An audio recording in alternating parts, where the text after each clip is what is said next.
बिस्मिल्लाहिर्रहमानिर्रहीम, अस्सलाम वालेकुम, welcome to literature online.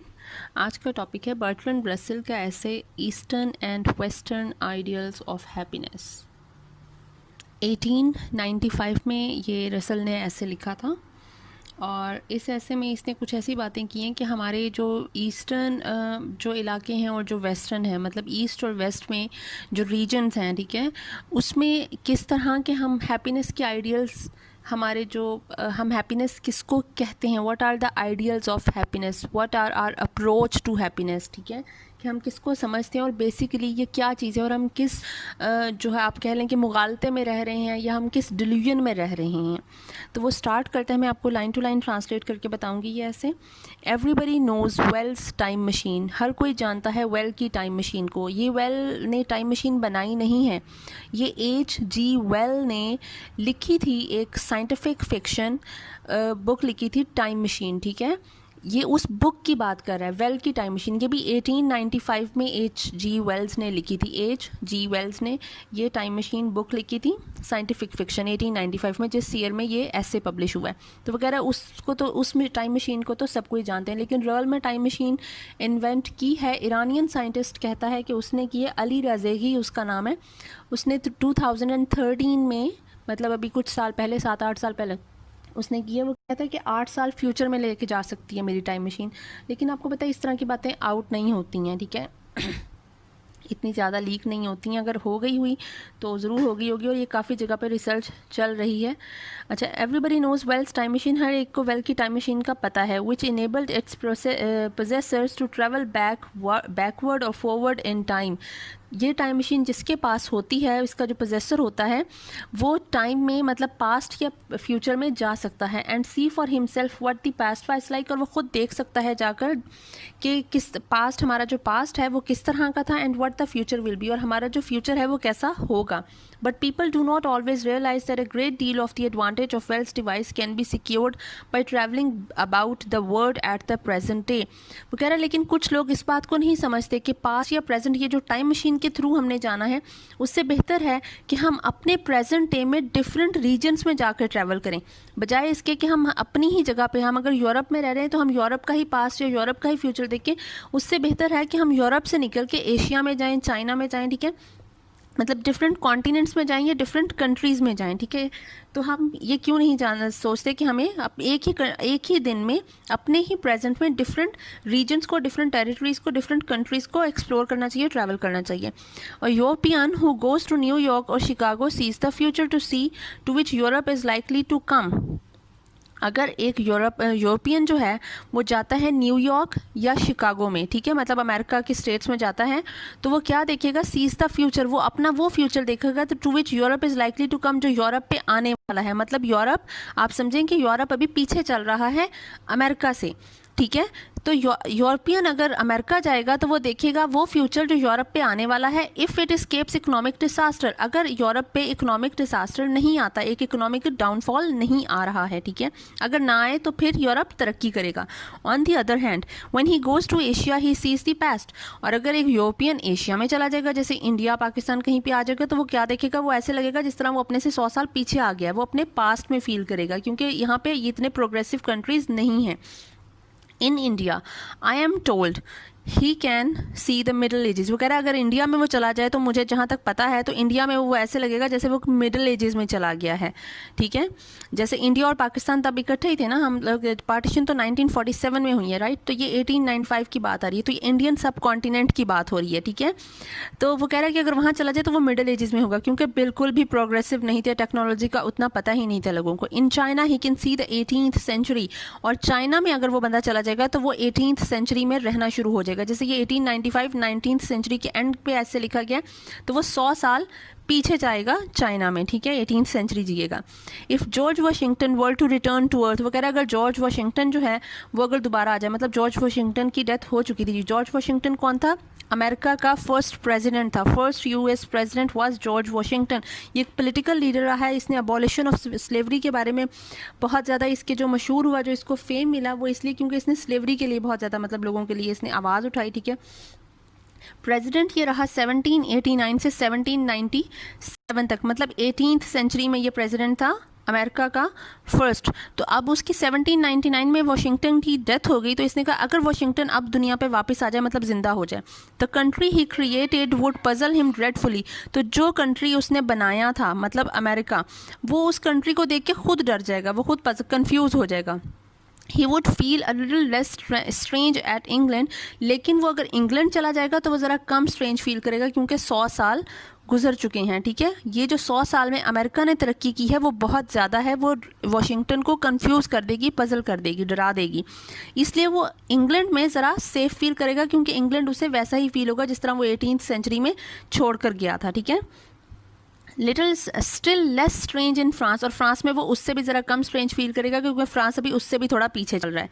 But he would not feel really at home until he reached China, लेकिन वो तब तक अपने आप को बिल्कुल घर पे फील नहीं करेगा जब तक वो चाइना नहीं पहुंच जाता। मतलब 18th सेंचुरी में जो अमेरिका था, अब वो 19th सेंचुरी के एंड में चाइना वहाँ पे खड़ा है, चाइना बिल्कुल 100 साल पीछे खड़ा है अमेरिका से, ठीक है। There for the first time in his ghostly wanderings, और ये जो अब वो मतलब उसकी वो घोस्ट वापस आया हुआ है ना अर्थ पे, ये जो उसकी घोस्टली वांडरिंग्स हैं, ये जो आवारागर्दी वो कर रहा है चाइना, इंग्लैंड, फ्रांस में, तो वह इसमें he would find man who still believe in life, liberty and the pursuit of happiness. China में जाकर फाइनली उसको वो लोग मिलेंगे जो अभी तक ज़िंदगी में, लिबर्टी में, आज़ादी में, इन परसूट ऑफ हैप्पीनेस, और वो खुशी की जो खोज होती है, खुशी की जो एक आपको होती है कि आपको खुशी चाहिए, आपके लिए हैप्पीनेस सबसे ज़्यादा इंपॉर्टेंट होती है, सुकून इंपॉर्टेंट होता है, तो उसको वो लोग मिलेंगे जिनके लिए ज़िंदगी, आज़ादी और खुशी बहुत ज़्यादा इंपॉर्टेंस है, ना कि मटीरियल वर्डली जो एक आपके पास मटीरियलिस्टिक वर्ड होती है उसकी विशेष अब हम करते हैं, ठीक है। And who conceives these things more or less as Americans of the word of independence conceived them, और ये वो लोग हैं जिनके लिए ये चीज़ें उतनी ही इंपॉर्टेंट है जितनी कि उन अमेरिकन्स के लिए जो कि वॉर ऑफ इंडिपेंडेंस जिन्होंने लड़ी थी। अमेरिकन वॉर ऑफ इंडिपेंडेंस हुई थी 1775 से 1783 के दरमियान, ठीक है। ये 13 अमेरिकन कॉलोनीज़ थी, कांग्रेस की, जो ग्रेट ब्रिटेन के ख़िलाफ़ लड़ी थी, टैक्सेशन पॉलिसीज़ के कुछ इनके झगड़े बने थे, उसके लिए ये लड़ी थी, मतलब ये 18th सेंचुरी की बात है। तो वो 18th सेंचुरी में जो अमेरिकन वॉर ऑफ इंडिपेंडेंस हुई थी उसमें जो लोग लड़े थे उनके लिए क्या चीज़ इंपॉर्टेंट थी? उनके लिए इंपॉर्टेंट थी अपनी ज़िंदगी, अपनी आज़ादी और अपनी खुशी। तो चाइना के लोग अब वहाँ पे खड़े हैं जहाँ पे उनके लिए भी वही कुछ इंपॉर्टेंट है, अपनी ज़िंदगी, अपनी आज़ादी और अपनी खुशी, the liberty, life and pursuit of happiness, ठीक है। And I think it would not be long before he became president of Chinese Republic, और वो कह रहा है उसको ज़्यादा टाइम नहीं लगेगा कि वो प्रेजिडेंट बन जाएगा चाइनीज़ रिपब्लिक का। मतलब इसके जो मोटिव थे जॉर्ज वाशिंगटन के, वो हैं जो चाइना में अब जो चाइना का मोटिव है, ठीक है। Western civilization embraces North and South America. अब वेस्टर्न सिविलाइजेशन में वो बता रहा है कि कौन कौन से इलाके शामिल हैं। इसमें नॉर्थ अमेरिका शामिल है, साउथ अमेरिका शामिल है, यूरोप शामिल है, लेकिन इसमें रशिया शामिल नहीं है, एक्सक्लूडिंग रशिया, रशिया शामिल नहीं है, and the British self governing dominions, और जो ब्रिटेन की कुछ ऐसी खुद मुख्तार रियासतें हैं, ठीक है, सेल्फ गवर्निंग डोमिनियंस जो खुद मुख्तार रियासतें हैं, ठीक है, वो इसमें शामिल नहीं है वेस्टर्न सिविलाइजेशन में। इसमें सिर्फ नॉर्थ, साउथ एंड यूरोप शामिल है, ठीक है, अमेरिका एंड यूरोप शामिल है। In this civilization United State leads the van, और इन सब जो वेस्टर्न सिविलाइजेशन है इसको लीड करता है United States of America. All the characteristics that distinguish the West from the East are most marked and farthest developed in America, और वो सब खसूसियात, वो सब कैरेक्टरिस्टिक दैट डिस्टिंग्विश जो ईस्ट को वेस्ट से अलग करती हैं, वो सबसे ज़्यादा पाई जाती हैं अमेरिका में। मार्क्ड एंड फारदेस्ट डेवलप्ड मतलब फुली प्रोग्रेस्ड फॉर्म में पाई जाती हैं अमेरिका में। We are accustomed to change which have happened for the last 100 years were unquestionably for the better. हम जो अमेरिकन हैं हमें इस बात पे पूरा यकीन है कि जो कुछ भी पिछले 100 सालों में हुआ है वो सिर्फ बेहतरी के लिए ही हुआ है, वो बेहतर ही हुआ है। And that further changes for the better are sure to follow and indefinitely, और वो चीज़ें जो अब आगे होने वाली हैं वो भी होनी ही चाहिए हैं, ठीक है। वो बेटरमेंट के लिए ही होंगी. On the continent of Europe the war and its consequences have administered a blow to this confident belief. वो कह रहे हैं लेकिन यूरोप का जो कॉन्टिनेंट है, यूरोप में ये चीज़ जो है, इस बिलीफ को कि ये जो 100 साल में चीज़ें हुई हैं वो बेहतरी के लिए हुई हैं, ये जो एक एस्पेक्ट है इसको थोड़ा सा इसका कॉन्फिडेंट लो हो गया है वॉर के कॉन्सिक्वेंसेस की वजह से. ठीक है, जो वॉर हुई. ठीक है, and man have begun to look back to the time before 1914 as golden age. और लोग जो हैं वो अब जो ब्रिटेन पे जो टाइम आया था 1914 से पहले, उसको गोल्डन एज कहना शुरू हो गए. मतलब लोग 18th सेंचुरी को गोल्डन एज कहने लग गए. 19th सेंचुरी में इनकी जो वॉर्स की वजह से हालत हुई, क्योंकि तो उससे पहले का टाइम वो गोल्डन एज कह रहे हैं. ठीक है, इसको time before 19 as a golden age not likely to recur for centuries, जो कि अभी ये सेंचुरीज तक इस तरह से नहीं होने वाला. मतलब ये जो चीज़ें अब जो खराबियां हो गई हैं वो अब काफ़ी अरसे तक वो ठीक नहीं होंगी. ये जो है 1914 की उसने इसलिए कहा है क्योंकि 1914 में आपको पता है वर्ल्ड वॉर 1 स्टार्ट हुई थी 1914 से 1918 में. ठीक है, not like in England there has been much less of this shock to optimism and in America still less. England में ये जो शॉक लगा है ऑप्टिमिज्म को, ये बहुत गहरा है, लेकिन अमेरिका इसका जो शॉक है वो ज़रा कम है, और अमेरिका में इसका जो शॉक लोगों को पहुंचा है वो उससे भी ज़रा कम है. ठीक है, जो ऑप्टिमिस्टिक लोग होते हैं, ठीक है, जो कि हर चीज़ में कुछ अच्छा पहलू ढूंढ लेते हैं, या आप कह लें जो कि हुकूमतें चलाते हैं और जिनको फ़र्क नहीं पड़ता है, फ़र्क तो नीचे की आवाम को पड़ता है. ठीक है, for those of us who has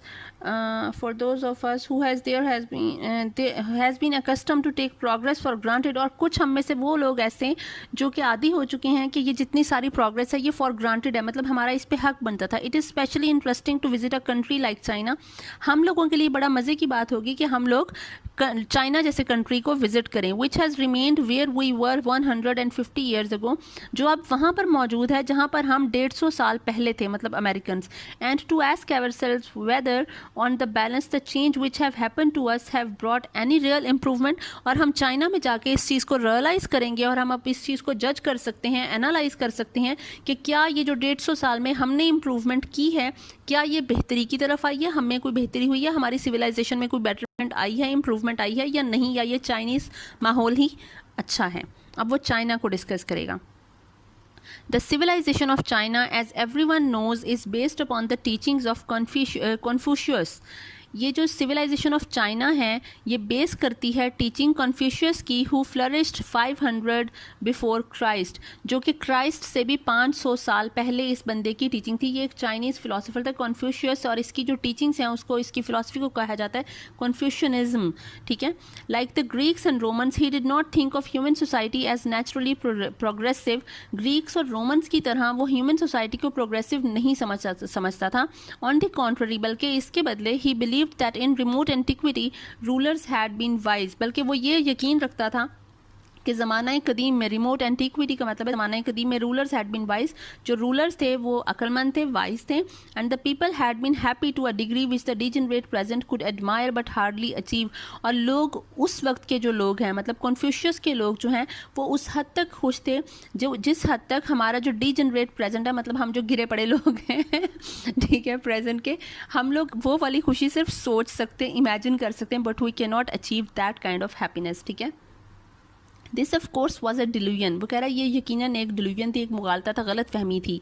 but the practical result was that of Confucius, like other teachers of antiquity aimed at creating a stable society. But the practical result was that Confucius like other teachers, लेकिन practical result ये था कि Confucius other teachers की तरह, जो ज़माने कदीम के मज़ीद फ़िलासफ़र्स थे, ठीक है, उनकी तरह aimed at creating a stable society. इसका भी क्या एम था, एक स्टेबल सोसाइटी कायम की जाए, मतलब जिसमें जो है वो नेगेटिविटी नहीं होती है. ठीक है, एक stable society, maintaining a certain level of excellence, और जहाँ पे एक सर्टन लेवल ऑफ एक्सीलेंस हो, मतलब उम्दगी का, अच्छाई का, इखलाकियात का, आपके बिहेवियर का, एटीट्यूड्स का, different laws and rules regulations का एक मेयार होता है.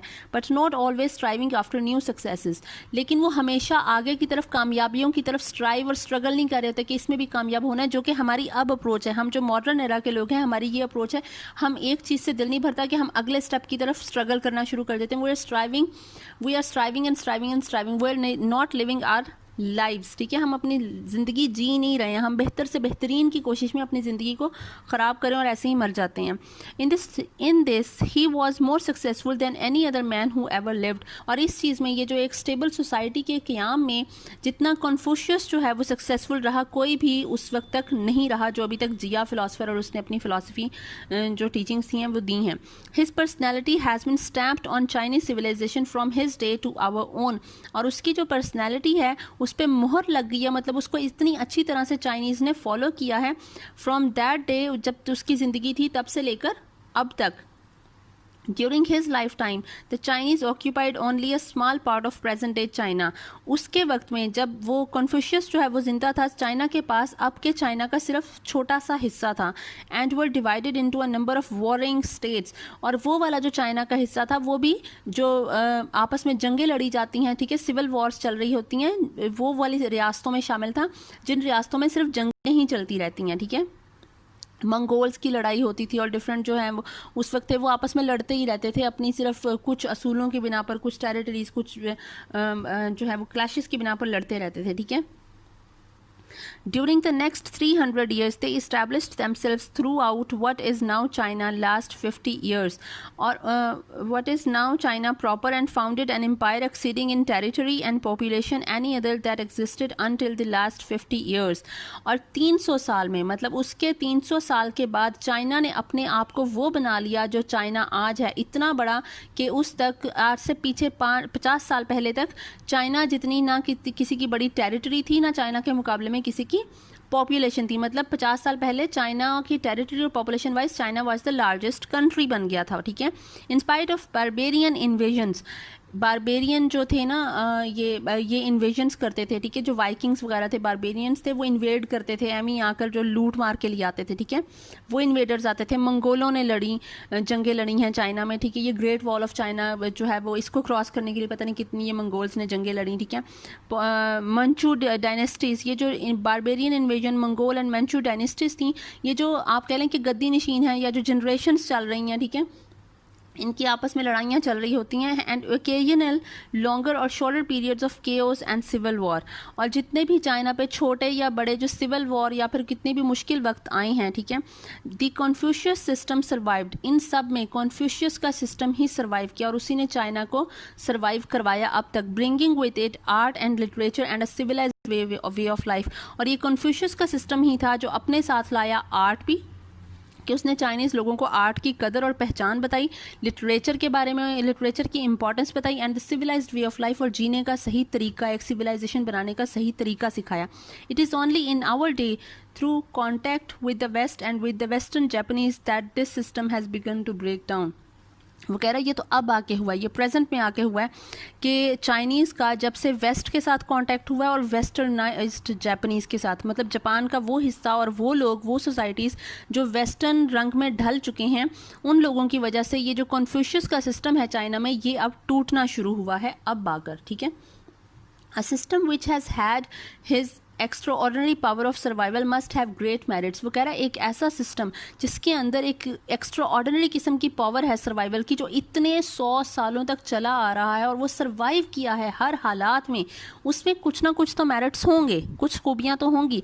And certainly deserves our respect and consideration, और इसीलिए वो सिस्टम डिज़र्व करता है कि उसको हम रिस्पेक्ट करें एंड कंसिडर करें, उसको तवज्जो दें, उसके बारे में मतलब हम रिसर्च करें। It is not a religion, ये सिस्टम कोई रिलीजन नहीं है as we understand the word, because it is not associated with the supernatural with mystical believes. ये एक रिलीजन नहीं है जो कि हम हर चीज़ को रिलीजन के साथ मिला देते हैं कि पाकिस्तान में इस्लाम रिलीजन है, ठीक है, हिंदुज़म में हिंदू रिलीजन है, क्रिश्चियनिटी रिलीजन है। ये जो चाइना में चल रहा है, this is not a religion जिसमें कुछ खास बिलीव्स होंगे, कुछ सुपर नेचुरल एलिमेंट्स होंगे, ठीक है, मैजिक्स होंगे, ये इसका उससे ताल्लुक ही नहीं है। It is a purely ethical system.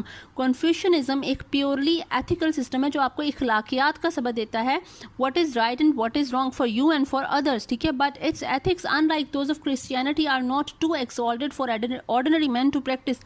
और ये जो कन्फ्यूशनिज्म जो अपनी टीचिंग्स देता है, जो अपने प्रिंसिपल्स बताता है, जो फिलॉसफी आपके सामने रखता है, These aspects and these perspectives are not too exalted. ये ऐसे नहीं है जो एक आम आदमी फॉलो ही ना कर सके और उसके सर के ऊपर से गुजर जाए और वो कहे कि मैं ये करूँगा या ये करूँगा.